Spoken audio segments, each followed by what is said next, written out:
የተሰጣቸው ስልጣን ውስጥ መልበሻ ቤት ድረስ ሄዶ ቪዲዮ እስከ መቅረጽ ደጋፊን ቫይብ እየተዛዛርክ እስከ መቅረጽ ድረስ የሚያስችል ስልጣን ቲክቶከሮች የላቸው። ፕላትፎርም ነው ቲክቶከር፣ ጋዜጠኛ ባለሙያ ነው። ይሄ ልጅ ላይ መቻችሁ ይችላል። ነገር ግን አሁን ያወራው ነገር በጣም ትክክል ነው። ምናልባት ሰሞኑን ከቲክቶከሮች ጋር ችግር ውስጥ ስለገባ ንግግሩ የቅናት ይመስላል።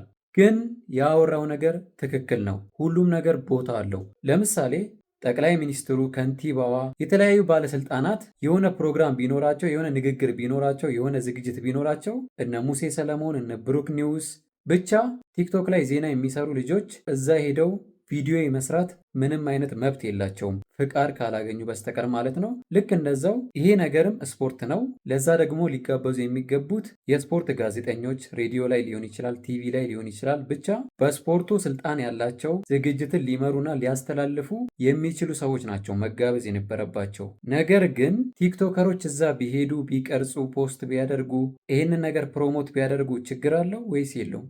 ምንም ችግር የለውም። ማንም ሰው ጋዜጠኛም በሉ ቲክቶከርም በሉ አላማው ታርጌቱ ስፖርቱን ለማሳደግ ስፖርቱ ብዙ ሰዎች ጋር እንዲደርስ ለማድረግ እስከሆነ ድረስ የእነሱ እዛ መገኘት ምንም አይነት ችግር የለውም። ነገር ግን ከጋዜጠኞች ይልቅ ቦታ የሚሰጠው ለእነሱ ከሆነ እዚህ ጋር ነው ችግሩ። ነገር ግን ጋዜጠኞችም እንዲዘግቡ ቦታ እንዲያገኙ ስራቸውን እንዲሰሩ ተደርጎ በተጨማሪም ደግሞ አይደለም ቲክቶከሮች አርቲስቶችም ተጋብዘው ይህንን ነገር ፕሮሞት ቢያደርጉ ምንም አይነት ችግር የለውም። እና አሉላ ስለምትጠሉ ብቻ ከእሱ ጋር ችግር ስላላችሁ ብቻ እሱ የሚያወራው እያንዳንዱ ነገር ስህተት ነው ማለት አይደለም።